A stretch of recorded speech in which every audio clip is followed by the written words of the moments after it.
Hello students, welcome back in this 8th video of direct and indirect speech. Today in this video we will discuss about some new basic and very important rules of assertive sentence in direct and indirect narration. And in this video we will learn that if the reported part begins with personal pronouns, so how do we change these pronouns in reported part. So let's start this video. आज इस video में हम क्या करेंगे, एक नए concept के बारे में पढ़ेंगे। वो कॉन्सेप्ट है कि असर्टिव सेंटेंस में प्रोनाउन को कैसे चेंज करते हैं, मतलब चेंज ऑफ प्रोनाउंस हम पढ़ेंगे। अभी तक जितनी भी वीडियोस थी उसमें आपने सिर्फ चेंज ऑफ वर्ब्स पढ़ी है। अगर आपने ये चीज़ को नोटिस नहीं किया है तो जितनी भी वीडियोस मैंने बनाई उसमें देखिएगा कि उसमें मैंने सिर्फ चेंज ऑफ वर्ब्स ही आपको पढ़ाया है, चाहे वो रिपोर्टिंग वर्ब हो चाहे वो रिपोर्टेड पार्ट की वर्ब हो। उसमें सिर्फ आपने क्या सीखा था, चेंज ऑफ वर्ब्स। अब आप क्या सीखेंगे, change of pronouns. Change of pronouns को सीखने से पहले तो हमें ये जानना ज़रूरी होता है कि प्रोनाउन है क्या। ठीक है, प्रोनाउन है क्या। प्रोनाउन सभी जानते हैं, उसकी डेफिनेशन सभी जानते होंगे कि प्रोनाउन एक ऐसा वर्ड होता है जो किसी भी नाउन को रिप्लेस करके लिखा जाता है। लेकिन हम यहाँ कुछ ऐसे प्रोनाउन के बारे में जिक्र करेंगे, वो क्या है, पर्सनल प्रोनाउन है। पर्सनल प्रोनाउन को आपको जानना बहुत ज़रूरी है कि कहाँ पर कौन सा पर्सनल प्रोनाउन नॉमिनेटिव केस है, कौन सा ऑब्जेक्टिव केस है और कौन सा पजेसिव केस है।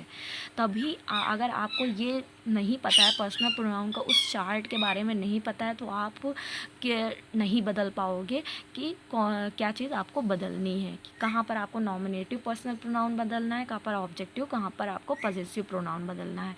तो सबसे पहले हम पर्सनल प्रोनाउन के बारे में डिस्कस करेंगे। वैसे तो मैं बता दूं कि पर्सनल प्रोनाउन कितने होते हैं, 7 होते हैं। मेन कितने होते हैं, 7 होते हैं। लेकिन इसमें एक और होता है जिससे 8 हो जाते हैं। ये एक और होता है जिसमें दाऊ, दी, दाई, दाइन कहा है। लेकिन ये बिल्कुल भी इम्पॉर्टेंट नहीं है, क्योंकि ये जो है हमेशा एक पोइट्री की लैंग्वेज में यूज़ किया जाता है। इससे आपको कोई काम नहीं है, इसका आपको कोई काम नहीं है। जिसका काम है, उन 7 का जो काम है उसके बारे में हम डिस्कस करेंगे सिर्फ। ठीक है, उस एक को मैंने आपको यहाँ प्रेजेंट ज़रूर कर दिया है कि आप उसे इसके बारे में जान लें कि ये भी होता है। बट ऐसा कोई आपको इसके कोई वो नहीं है कि ग्रामर में इसका यूज़ होता है, ग्रामर में इसका कहीं यूज़ नहीं होता है। ठीक है, तो कौन कौन से 7 पर्सनल प्रोनाउन है वो देख लेते हैं। I, we, you, he, she, it, they. ये कितने हैं, 7 हैं। ठीक है, 7 है, 1 2 3 4 5 6 7। इसमें मैंने आपको एक और बताया था कि मैंने एक का जिक्र ज़रूर कर दिया है, जो सेकंड पर्सन प्रोनाउन कहा जाता है, दाऊ। ठीक है, दाऊ इसका ऑब्जेक्ट होता है, दी इसका पजेसिव होता है, दाई, दाइन। ये सिंगुलर है और कॉमन होता है सेकंड पर्सन का प्रोनाउन। और बट आपको इसका यूज़ नहीं करना है, ना ही आपको इसके बारे में कोई पढ़ना ज़रूरी है। ठीक है, क्योंकि ये पोइट्री की लैंग्वेज में यूज़ होता है। जिनको हमें ज़रूरी है, जिनको हमें टेंस में भी यूज़ करना होता है, डायरेक्ट एंड डायरेक्ट में भी यूज़ करना है, एक्टिव पैसिव में यूज़ करना होता है, हम उनके बारे में पढ़ेंगे। ठीक है, तो पहले इन 7 प्रोनाउंस के बिहेवियर के बारे में पढ़ लेते हैं। सबसे पहले हम आई के बारे में पढ़ेंगे कि आई का जो बिहेवियर क्या है वो सिंगुलर है, और इसका यूज़ भी हमेशा क्या होता है, सिंगुलर की तरह होता है। और ये जेंडर क्या है, कॉमन है, क्योंकि ये एक लड़का भी लगा सकता है, एक लड़की भी लगा, मतलब मेल में यूज़ होता है, फीमेल में भी आई का यूज़ होता है, इसीलिए कॉमन जेंडर है। ठीक है, ये एक चीज़ और है कि आई जो है, अभी मैंने बताया कि यूज़ में क्या है, सिंगुलर है। सिंगुलर है तो इसके साथ कैसी हेल्पिंग वर्ब लगेगी, सिंगुलर हेल्पिंग वर्ब लगेगी। ठीक है, बट एक चीज़ और आपको मैं बता दूं कि 2 ऐसे टेंस हैं, मुझे याद आ गए, जैसे प्रेजेंट इंडेफिनिट टेंस, ठीक है, और प्रेजेंट परफेक्ट टेंस। ये दोनों टेंस हैं जिसमें आई क्या कर लेता है, अपने रूप को बदल लेता है। यहाँ पर कौन सी वर्ब यूज़ होने लगती है, प्लूरल हेल्पिंग वर्ब यूज़ होने लगती है। कौन सी हेल्पिंग वर्ब यूज़ होती है, प्लूरल हेल्पिंग वर्ब। यहाँ पर आई जो है इन दोनों टेंस में अपने रूप को जो है, अपनी फॉर्म को एक्सचेंज कर लेता है और यहाँ पर अपने साथ प्लूरल हेल्पिंग वर्ब को लेने लगता है। जैसे प्रेजेंट इंडेफिनिट टेंस में क्या लगता है, आई के साथ डू लगता है। प्रेजेंट परफेक्ट में आई के साथ क्या लगता है, हैव लगता है। ठीक है, तो आई का कॉन्सेप्ट कुछ इस तरीके से था। अब हम वी के बारे में बात करते हैं। वी बिहेवियर में क्या है, बिहेवियर और यूज़ में क्या है, प्लूरल है, क्योंकि वी क्या है, बहुत सारे होते हैं, हम सभी लोग अगर एक हैं तो क्या है, हम लगाते हैं। ठीक है, ये एक कॉमन है, इसमें भी कोई मेल हो सकता है, फीमेल यूज़ हो सकता है। ठीक है, मेल भी यूज़ कर सकता है, फीमेल भी यूज़ कर सकता है, जो या फिर दो सब मिला करके भी यूज़ हो सकते हैं वी। ठीक है, तो ये सब क्या है, प्लूरल है। वी क्या है हमारा, प्लूरल हो गया। अब हम सेकंड पर्सन को अपने यूज़ कर ले। ये क्या हुए, फर्स्ट पर्सन के प्रोनाउन हुए। कौन से पर्सन के प्रोनाउन कहे जाते हैं, फर्स्ट पर्सन के प्रोनाउन कहे जाते हैं। अब सेकंड पर्सन के प्रोनाउन, ये तो बता दूं कि पर्सनल प्रोनाउन कितने होते हैं। पर्सनल प्रोनाउन में 3 तरीके के पर्सन होते हैं, फर्स्ट पर्सन, सेकंड पर्सन और थर्ड पर्सन। अभी जो मैंने आपको बताया ये आई और वी, ये क्या थे, फर्स्ट पर्सन प्रोनाउन थे, और ये हमेशा क्या होते हैं, एज अ स्पीकर काम करते हैं, स्पीकर काम करते हैं। ठीक है, जैसे अगर मैं आपको यहाँ पर पढ़ा रही हूँ तो मैं क्या हूँ, मैं अपने लिए कौन सा प्रोनाउन यूज़ करूँगी, आई। ठीक है, आई क्या हुआ, एक स्पीकर हुआ, मैं एक स्पीकर हूँ, आई क्या है, स्पीकर है, मैं स्पीकर हूँ। अगर यहाँ पर आपको बहुत सारे लोग पढ़ाने लगे, मतलब एक स्कूल में आपको बहुत सारे लोग बहुत सारे टीचर्स पढ़ाते हैं, वो कहते हैं कि हम सब आपको पढ़ाते हैं, सारे टीचर आपसे कहें कि हम सब आपको पढ़ाते हैं। ठीक है, स्कूल में तो वहाँ किन की बात हो रही है, वहाँ जितने भी टीचर्स अपने लिए क्या लगाएंगे, वी लगाएंगे। क्या लगाएंगे, वी लगाएंगे। तो वो भी जो आपसे बात कह रहे हैं कि हम सब आपको अच्छी तरीके से पढ़ाते हैं स्कूल में, तो वो भी क्या हुए, स्पीकर हुए। तो वो जो है बेटा, ए सिंगुलर हो चाहे वो प्लूरल हो, ये दोनों क्या काम करते हैं, एज अ सिंगुलर काम करते हैं, एज अ स्पीकर काम करते हैं। ठीक है, एक कन्वर्सेशन में बेटा या तो स्पीकर होता है या तो क्या होता है, लिसनर होता है। ठीक है, अब हम यू के बारे में बात कर लेते हैं, सेकंड पर्सन के बारे में बात कर लेते हैं। ये क्या काम करता है बेटा, यू, पहले तो हम यू के बारे में डिस्कस कर लेते हैं, इसके बिहेवियर के बारे में डिस्कस करेंगे। यू क्या है, रूप में क्या है, प्लूरल है। यहाँ पर यू जो है प्लूरल माना जाता है, इसके साथ हमेशा प्लूरल हेल्पिंग वर्ब यूज़ होती है, हमेशा आपने देखा होगा इसके साथ प्लूरल हेल्पिंग वर्ब यूज़ होती है। ठीक है, यू क्या है, कॉमन है, मेल और फीमेल दोनों ही यूज़ कर सकते हैं, ये भी आप जानते होंगे। बट एक चीज़ आप नहीं जानते होंगे, यू अपने आप में सिंगुलर भी है, होता है, और यू प्लूरल भी होता है। कैसे होता है सिंगुलर, ये मैं बता दूँ। ठीक है, तो इसका इस सेकंड पर्सन का एक सिंगुलर अलग से तो आता है, जैसे दाऊ का मैंने आपको बताया, बट इसका मैंने कहा कि इसका एज अ ग्रामर कहीं यूज़ नहीं होता है, तो सिर्फ यू ही माना जाता है सेकंड पर्सन के प्रोनाउन में।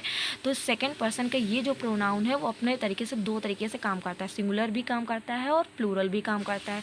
सिंगुलर कैसे काम करता है, जैसे मैं कह रही हूँ, मैं जैसे क्लास में पढ़ा रही हूँ, ठीक है, मैं क्लास के एक बच्चे को पॉइंट करके कहूँ, I am talking to you. ठीक है, मैं क्लास के एक बच्चे को पॉइंट करके कहूँ कि I am talking to you, तो मैं, वो एक बच्चा क्या है, यू है, वो क्या है, सिंगुलर हुआ। क्या हुआ, सिंगुलर हुआ, वो क्या हुआ, सिंगुलर हुआ। अगर मैं आप सभी को कहूँ कि I am teaching to you, मेरे क्लास में मैं अगर पढ़ा रही हूँ तो मैं सभी बच्चों को अगर डिनोट करते हुए कहूँ कि I am teaching to you, तो मैं क्लास के सभी बच्चों को कह रही हूँ, तो वहाँ पर यू क्या हो गया, प्लूरल हो गया। तो आप समझ ही गए होंगे कि यू सिंगुलर भी काम कर सकता है और प्लूरल भी काम कर सकता है। अगर मैं किसी एक पर्सन को डिनोट करते हुए कहूँ तब भी यू काम कर सकता है सिंगुलर में, अगर मैं कई सारे लोगों को डिनोट करते हुए कहूँ तब भी यू एक प्लूरल में भी काम कर सकता है। ठीक है, तो ये यू का कॉन्सेप्ट हुआ, इसीलिए इसके इस दाऊ को नहीं माना जाता है, और यू अपने आप में सिंगुलर भी होता है और प्लूरल भी होता है। बट बेटा यूज़ में मतलब जब भी आप यू के कोई सेंटेंस बनाएंगे टेंस में, हमेशा इसके प्लूरल ही रखेंगे और इसके साथ प्लूरल हेल्पिंग वर्ब को ही यूज़ करेंगे। अब ये एक सेकंड पर्सन का प्रोनाउन है, अभी मैंने आपको बात कही थी कि आई जो है एक कन्वर्सेशन में जो है एक स्पीकर होता है, एक क्या होता है, लिसनर होता है। मतलब अगर आई स्पीकर, यहाँ मैं क्या हूँ, एक स्पीकर हूँ, तो आप लोग क्या हो गए, लिसनर हो गए, आप सब क्या हुए, लिसनर हुए। क्या हो गए, लिसनर हो गए, लिसनर, या ठीक है, लिसनर हो गए। तो यहाँ पर आप समझ, अगर आप स्पीकर हो जाओगे तो हम लोग क्या हो जाएंगे, लिसनर हो जाएंगे। ठीक है, अगर आप बात करने लगोगे तो हम लोग क्या होने लगेंगे, सुनने वाले हो जाएंगे। अब हम कुछ थर्ड पर्सन के प्रोनाउन के बारे में बात कर लेते हैं। इन सभी को कहते हैं बेटा, अगर एक कन्वर्सेशन में एक स्पीकर हुआ, एक लिसनर हो गया, तो बाकी सब जो बैठे हुए हैं कुछ और जो हैं वो क्या हो जाएंगे, ये दोनों लोग एक्टिव होते हैं। हमेशा एक कन्वर्सेशन में स्पीकर और एक लिसनर हमेशा क्या होता है, एक्टिव रहता है, ठीक है, एक्टिव। बाकी सब जितने भी होते हैं वो क्या होते हैं, नॉन एक्टिव होते हैं। वो क्या होते हैं, नॉन एक्टिव होते हैं। अगर थर्ड पर्सन स्पीकर बन जाता है, सेकंड पर्सन लिसनर बन जाता है, तो फर्स्ट पर्सन नॉन एक्टिव हो जाता है, मतलब दो ही रहेंगे, तीसरा हमेशा नॉन एक्टिव ही काम करेगा, ठीक है। चलिए हम देख लेते हैं कि थर्ड पर्सन के प्रोनाउन के बारे में। ही क्या है, सिंगुलर होता है, और इस ये क्या है, मैस्कुलिन जेंडर है। क्या है, मैस्कुलिन जेंडर है, ठीक है। ही जो है सिंगुलर है। शी क्या है, सिंगुलर है, ये क्या है, एक फेमिनिन जेंडर है। इट क्या है, न्यूटर जेंडर है। न्यूटर, इसके कॉन्सेप्ट को मैं कभी आपको बता दूंगी वीडियो बना के। इसके बहुत बड़ा कॉन्सेप्ट है कि ये कैसे यूज़ होता है, किन के लिए यूज़ होता है, वो तो बात अलग है, लेकिन हाँ आप इट यहाँ पर देखिएगा कि एक न्यूटर जेंडर है, ठीक है। वस्तुओं के लिए यूज़ होता है, कभी कभी पशुओं के लिए भी यूज़ होता है, ठीक है। कभी कभी डे, मंथ्स और इन सब के लिए भी यूज़ होता है। कभी कभी सब्जेक्ट नहीं होता है, उसकी जगह पर भी यूज़ होता है। वो बहुत बड़ा कॉन्सेप्ट है, आपको यहाँ प्रोनाउन समझना है। तो पहले क्या है, न्यूटर जेंडर है, ये हमेशा सिंगुलर होते हैं। ये तीनों क्या हैं, सिंगुलर हैं। लेकिन बेटा आप एक चीज़ और गौर करिए कि सभी पर्सन के पास अपना एक प्लूरल है। आई के पास अपना एक प्लूरल है जो होता है वी। अगर कई आई जो है अगर एक है तो सिंगुलर है, अगर कई सारे आई मिल जाएं तो क्या हो गए, वी हो गया, तो इसका एक प्लूरल बना। यू अपने आप में सिंगुलर भी है और प्लूरल भी है, इसको तो हम जोड़ेंगे ही नहीं, ठीक है। यू अपने आप में सिंगुलर भी है, होता है, प्लूरल भी होता है। थर्ड पर्सन के बारे में बात करें, अगर ही एक है तो सिंगुलर हुआ, अगर ही बहुत सारे हो जाएं तो क्या इसका प्लूरल बनेगा, दे बन जाएगा। अगर शी एक है तो सिंगुलर है, इसका बहुत सारे हो जाएंगे तो क्या बनेगा, दे हो जाएगा। इट एक के बारे में बात करेंगे, बहुत सारे इट के बारे में बात करेंगे तो क्या हो जाएगा, दे हो जाएगा। मतलब इन सभी को अगर आप प्लूरल में बात करना चाहते हैं तो कौन सा है, कौन सा आपको पर्सनल प्रोनाउन यूज़ करना होगा, ही का, दे का यूज़ करना होगा। किसका यूज़ करना होगा, दे का यूज़ करना होगा। मतलब इन सभी के लिए एक प्लूरल हमेशा रहता है, ठीक है। हमेशा सभी पर्सन का अपना एक प्लूरल रहता है। ऐसा नहीं है कि आई आप यहाँ सिंगुलर है तो इसका प्लूरल दे बना देंगे, ऐसा नहीं है बेटा। हमेशा उसका अपना एक प्लूरल है, उसी के प्लूरल को लेकर के आपको सेंटेंस बनाना होता है। चलिए अब हम इन सभी को बेटा कहते हैं नॉमिनेटिव केस। नॉमिनेटिव केस को सब्जेक्टिव केस भी कहा जाता है। इस केस पर मैं एक वीडियो आपको बना दूंगी, ठीक है। फिलहाल के लिए आप इतना थोड़ा थोड़ा समझ लीजिए कि ये क्या है, सब्जेक्टिव केस है। सब्जेक्टिव केस कहा जाता है। इसका ऑब्जेक्टिव केस होता है मी, ठीक है। इसका पॉजेसिव केस होता है माई, माइन। वी का ऑब्जेक्टिव केस होता है अस, और पॉजेसिव केस होता है आर, आर्स। यू का होता है यू ही ऑब्जेक्ट रहता है, इसका पॉजेसिव केस योर, योर्स, ठीक है। दाऊ दी दाई दाइन तो बता ही दिया। ही का ऑब्जेक्टिव केस होता है हिज और पॉजेसिव केस होता है हिम, ठीक है। शी का ऑब्जेक्टिव केस होता है हर और पॉजेसिव केस होता है हर और हर्स। इट का ऑब्जेक्टिव केस होता है इट और पॉजेसिव केस होता है इट्स। दे का ऑब्जेक्टिव होता है देम और पॉजेसिव केस होता है देयर और देयर्स। बेटा ये मैं इसलिए बता रही हूँ आपको कि ये जो है बहुत ही इंपॉर्टेंट है। इस चार्ट को लर्न कर डालिए, तभी आपके लिए प्रॉफिट रहेगा, तभी आप प्रोनाउन को समझ पाएंगे कहाँ पर उसका पर्सनल ऑब्जेक्टिव केस यूज़ हुआ है, कहाँ पर उसका पॉजेसिव केस यूज़ हुआ है, डायरेक्ट इनडायरेक्ट में। ये आपको जानना बहुत ज़रूरी है। आप नॉमिनेटिव केस तो तुरंत पहचान जाते हैं, लेकिन उसका सब्जेक्टिव और ऑब्जेक्टिव और पॉजेसिव केस नहीं जान पाते। तो पहले तो इस चार्ट को लर्न कर लीजिए अच्छी तरीके से, ठीक है। तब हम डायरेक्ट इनडायरेक्ट को उस कॉन्सेप्ट को शुरू करेंगे। So thanks for watching.